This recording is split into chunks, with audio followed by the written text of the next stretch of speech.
Di Stock kita sekarang mau bahas saham-saham pilihan Ajab Sekuritas yang hari kemarin ya, hari Senin sesi 2. Ada 4 saham, 4 diantaranya itu di bidang energi. Yang satu adalah BRIS, itu bank syariah. ESA, BRMS, Enerek. BRMS Enerek itu miliknya grup Bakri, ESA miliknya grup keluarga Thohir. Erick Thohir, Boy Thohir ya pemimpinnya di sini. Oke, kita akan nah, kalau tunggu sebentar. Kalau kita akan ngikutin sekuritas ini, apanya sarannya atau rekomendasinya buy 985, target price 10.15. Kalau dia turun, stop lossnya 9.30, langsung jual. Artinya apa di sini? Kalau saham itu naiknya 1015, itu untungnya paling 3-4%. Kalau sahamnya itu turun, Anda akan ruginya 3-4%. Jadi Anda profit sekuritas untung, Anda rugi sekuritas untung. Jadi yang benar kan sebetulnya kalau kita kan maunya lebih dong daripada 3%. Masa cuma 3-4% untung kita? Lebih lah.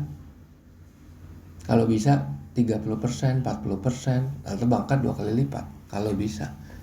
Paling tidak 30% kita harus bisa dapat. Ngapain kita capek-capek? Kita capek-capek analisa terus kita balik lagi, sahamnya udah naik. Ngapain juga? Nyari saham baru kan kita harus paham karakternya dulu. Paham kinerjanya dulu, paham histori kinerjanya. Oke, kita akan membahas dengan metode Benjamin Graham, analisa fundamental dari bukunya Security Analysis and Investor. Anda bisa dapat dari Google Play Store aplikasinya. Oke. Akan seperti ini. Anda bisa klik Bendera Indonesia.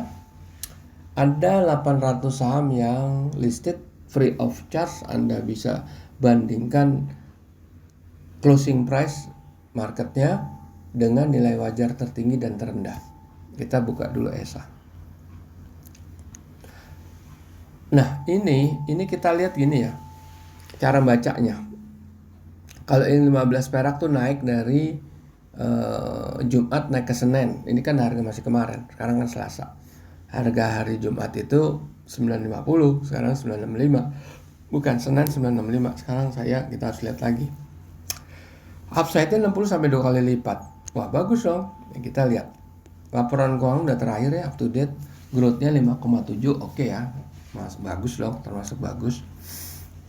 Return on equity-nya 11,5. Tapi ini kan Q1 cuma 3 bulan. Berarti kalau dikali 4, dia bisa di atas 40 kan? Oke.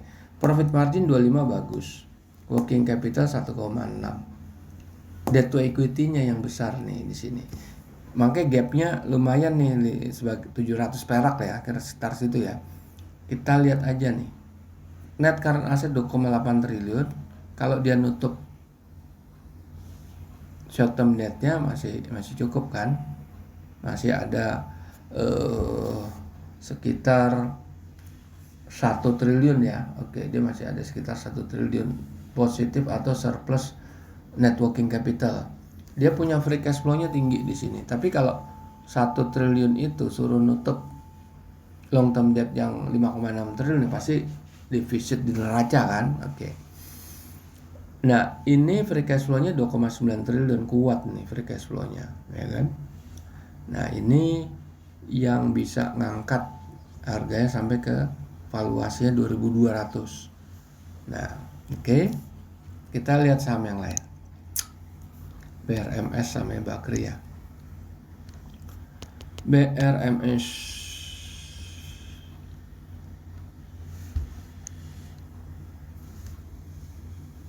nggak ada upside, itu downside-nya 90%. Kita buka. Laporan keuangan udah terakhir ya, Q1. Nah, Anda nggak setuju minus ya, oke. BRMS tambang. Return on equity nggak nyampe 0,5%. Debt equity bagus. Profit margin masa lebih tinggi dari gross profit.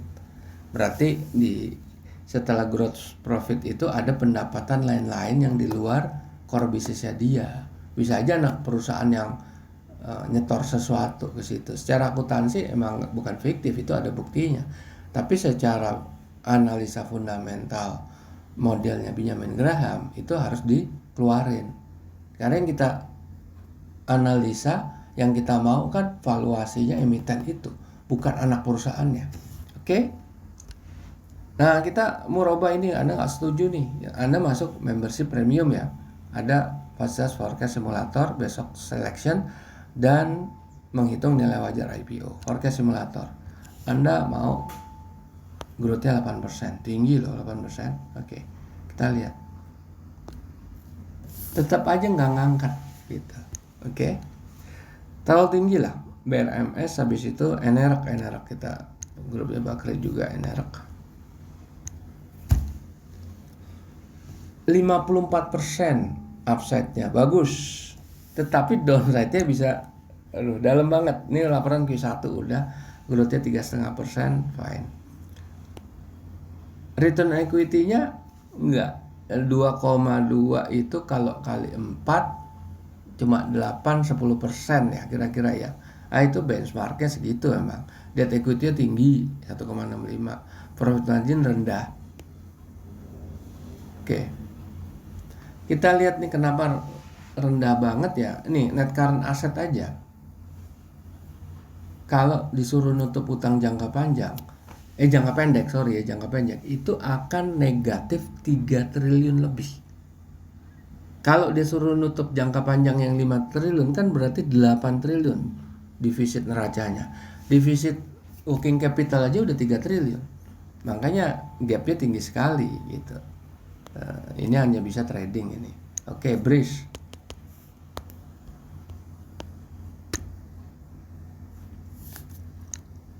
Breeze Bank Syariah.